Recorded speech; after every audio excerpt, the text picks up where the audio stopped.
નમસ્કાર દર્શક મિત્રો, સયાજી સમાચારમાં આપનું સ્વાગત છે। ભારતીય જનતા પાર્ટી દ્વારા લોકસભાની ચૂંટણી માટે બીજી ઉમેદવારોની યાદી જાહેર કરી, જેમાં બીજી યાદીમાં વડોદરા બેઠક પર સાંસદ રંજનબેન ભટ્ટને રિપીટ કરવામાં આવ્યા। હાલ આ મુદ્દે વડોદરા શહેરનું રાજકારણ ગરમાયું છે, જેમાં વડોદરાના પૂર્વ મેયર અને મહિલા મોરચાના રાષ્ટ્રીય ઉપાધ્યક્ષ જ્યોતિ પંડ્યાએ અવાજ ઉઠાવ્યો તો પાર્ટીએ તેમને તમામ હોદ્દા પરથી સસ્પેન્ડ કર્યા। જ્યોતિબેન પંડ્યાએ સાંસદ રંજનબેન ભટ્ટ પર ભ્રષ્ટાચારના આરોપ સહિત અનેક આક્ષેપો મૂક્યા છે, ત્યારે આજે રંજનબેન ભટ્ટ પર ભ્રષ્ટાચારનો વધુ એક આક્ષેપ શહેર કોંગ્રેસના પ્રમુખ ઋત્વિજ જોશીએ લગાવ્યા છે। ઓસ્ટ્રેલિયામાં સાંસદ રંજનબેન ભટ્ટ વિદેશી મોલના ભાગીદાર હોવાનું અને ઇન્વેસ્ટમેન્ટ પણ ઓસ્ટ્રેલિયા થઈ રહ્યું હોવાના આક્ષેપો સાથે આજે તેમણે વિદેશથી કાળું નાણું પરત લાવવાનું વચન આપનાર વડાપ્રધાન નરેન્દ્ર મોદીને પત્ર લખ્યો છે અને પત્ર લખીને વડોદરા રાવપુરા પોસ્ટ ઓફિસ ખાતે પોસ્ટ પણ કર્યો।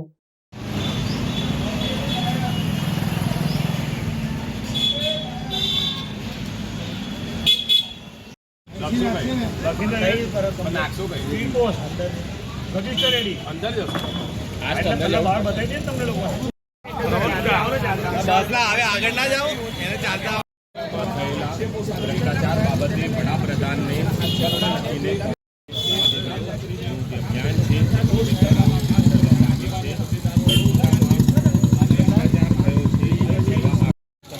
ઋત્વિજ જોશી સહિતના આગેવાનો કરી રહ્યા છે। આજે વડોદરાના રાવપુરા વિસ્તારમાં આવેલી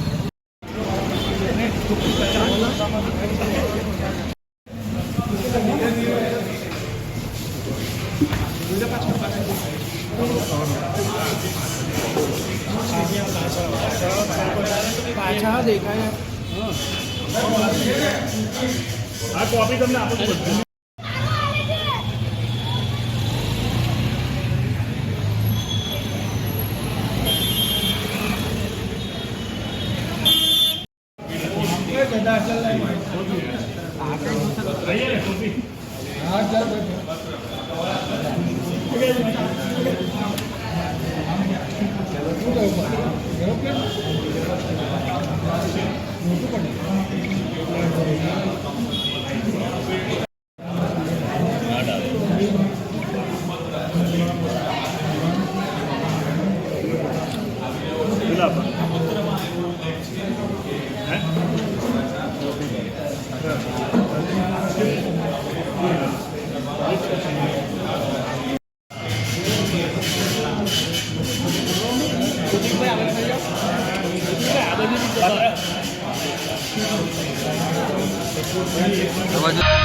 ત્યારે આવો સાંભળીએ શહેર કોંગ્રેસ પ્રમુખ ઋત્વિજ જોશીએ આક્ષેપો કરતા શું કહ્યું। રાવપુરા પોસ્ટ ઓફિસ ખાતે આજે વડોદરા શહેર કોંગ્રેસ પ્રમુખ તરીકે આ દેશના પ્રધાનમંત્રીને પત્ર લખ્યો છે અને પત્ર એટલા માટે લખવો પડ્યો કારણ કે 2014ની ચૂંટણી જ્યારે લોકસભાની મોદી સાહેબ વડોદરાથી જીત્યા, આ વડોદરાની પ્રજાએ એમને ખોબે ખોબા ભરીને વોટ આપ્યા હતા, પરંતુ જ્યારે સાહેબે વારાણસીની સીટ પસંદ કરીને વડોદરા છોડ્યું ત્યારે એમને એમની બેઠક પર જે સાંસદ અત્યારે ફરી ઉમેદવાર બન્યા ભાજપના રંજનબેન ભટ્ટ, જેમને સાંસદ તરીકે 2 ટર્મ એ ચૂંટાયા, વડોદરાની પ્રજાએ એમને પણ વિશ્વાસ રાખીને વોટ આપ્યા, ત્યારે છેલ્લા 10 વર્ષમાં એમને જે વચનો આપ્યા એ તો પૂરા કર્યા નહીં, પરંતુ આજે એમની પર જે ભ્રષ્ટાચારના આરોપો છે, આજે એમની જ પક્ષના પૂર્વ મેયર જ્યોતિબેન પંડ્યા દ્વારા મીડિયાના માધ્યમથી જે સાંસદ હતા અને ત્યારે ઉમેદવાર છે ભાજપના, એમની પર આક્ષેપ કર્યા કે એમને ઓસ્ટ્રેલિયામાં કાળું નાણું પ્રોપર્ટી લીધેલી છે, ઓસ્ટ્રેલિયામાં ઇન્વેસ્ટમેન્ટ કરેલું છે। ત્યારે પ્રધાનમંત્રી સાહેબને યાદ કરવા માંગીએ છીએ કે 2014માં એમને વચન આપેલું કે દેશમાં જે કાળું નાણું છે સ્વિસ બેંકમાં, એ કાળું નાણું પાછું લાવશે, પરંતુ આ તો ઊંધું થઈ ગયું। આ તો એમના જ સાંસદ દ્વારા કાળું નાણું વિદેશમાં મોકલવામાં આવે છે અને એવા આરોપ કોંગ્રેસ નહીં પરંતુ ભારતીય જનતા પાર્ટીના જ પૂર્વ મેયરે આરોપ કર્યા છે અને પ્રેસ મીડિયામાં આપ સૌની સમક્ષ એમને રજૂઆત કરેલી છે। ત્યારે આ પારદર્શકતાની જે વાત કરે છે ભારતીય જનતા પાર્ટી,